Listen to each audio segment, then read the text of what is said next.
ways Miami Crab can better themselves and go green is changing the indoor and outdoor heating cooling units to one that is Energy Star rating. That will be the first step they can take. Another way they can change is changing the thermostat to digital. Being a digital thermostat, it would actually be more accurate, meaning that you would actually reduce the heating or cooling depending on whatever you need. Another way they can do is changing the lighting system, changing to compact fluorescent lights. It uses 1/3 less energy than regular lights, but it also lasts 10 times longer than a traditional light. Another way you can do is changing the windows to gas-filled windows. They have two different kinds. One is argon and the other one is krypton. These are non-toxin, but they also reduce the amount of heat coming into the building. Miami Crab has not been very efficient in the approach of going green when it comes to water and paper use. The company has paperwork that goes in and out daily, and in order for them to go green, they should use a recycling program. Using programs such as the Green Earth Office Supply could be very beneficial and also cost efficient. Printing also plays a major role in this company, and refilling ink cartridge rather than purchasing new ones will be less toxic and environmental friendly. The company should order some recycling bins and consider using both sides of scrap paper. When printing, they should do double-side prints to minimize the paper consumption. Miami Crab can print on eco-friendly paper and should consider trying to send e-marketing to all the customers instead of flyers to reduce paper waste. Also, on the emails, they can put always the logo that not to print the emails if you don't necessarily need them. Another step Miami Crab can take is to audit their water usage, since water can play up to 30% of the utility bill. The company can begin to control that by reusing discharged water. While being energy efficient, while being green is service oriented and it has a good cause. Now there's a lot of social benefits to it, there's a lot of emotional benefits to it, it uplifts the spirit, but we are a business. Miami Crab is a business. So we have to see where the cost meets the benefits. Where are the savings going to come from, or what is the cost of going green?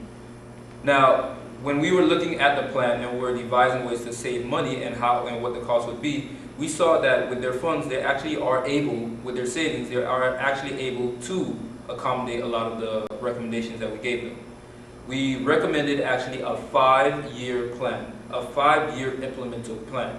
This would mean that over the course of 5 years, it would be different stages in which they would implement some of the recommendations that we gave.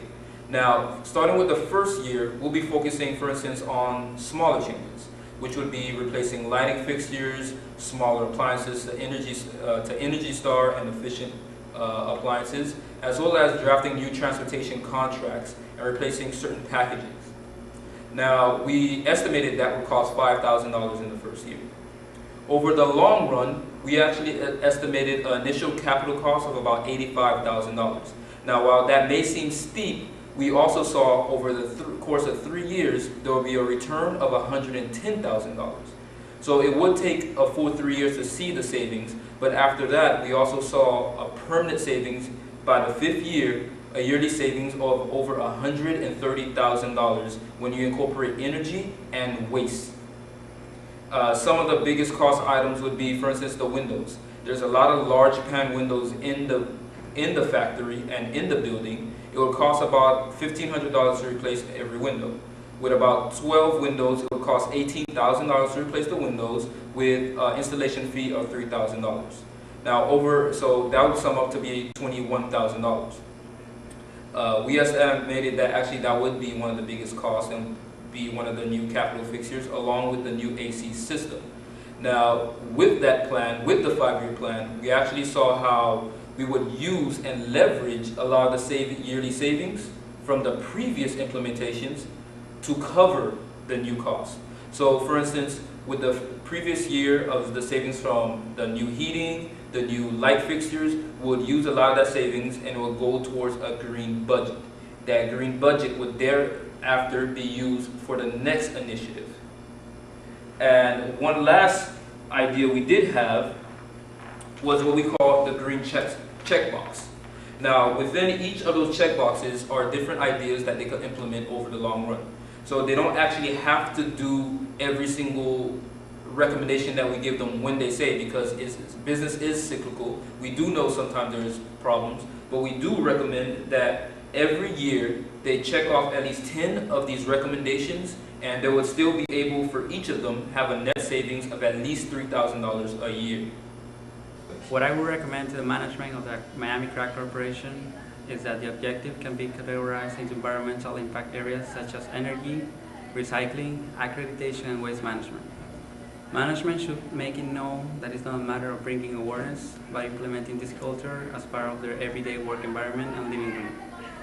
By incorporating a green culture in the work environment, employees will benefit in taking part of the company's values on a day-to-day basis. There aren't any costs in creating a green committee. They reinforce the company's ideals and values of living green. The committee can also evaluate opportunities that the company may have and improve upon them. As managers of the company, it is imperative to innovate and encourage innovation amongst company employees. Management should target areas that need to be tweaked for the green plan to be effective.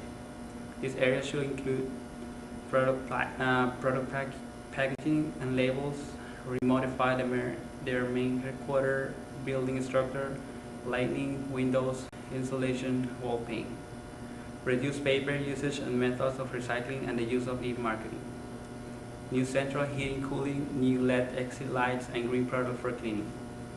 These processes will include impact areas which should establish the current status and should identify the action required to meet the policy objective, all of which should be carried out, monitor, and enhance. Before going green, the Miami Crack Corporation should review their financial, technological, and support constraints that may accompany their environmentally friendly objectives. Many environmentally based green projects, such as the Green Plan, will require significant funding for implementation and installation. The company will need loans or financing. They may want to get some loans, grants, subsidies to assist them in going green process. Conservation initiatives are appealing, but going green can have implementation and long-term impacts.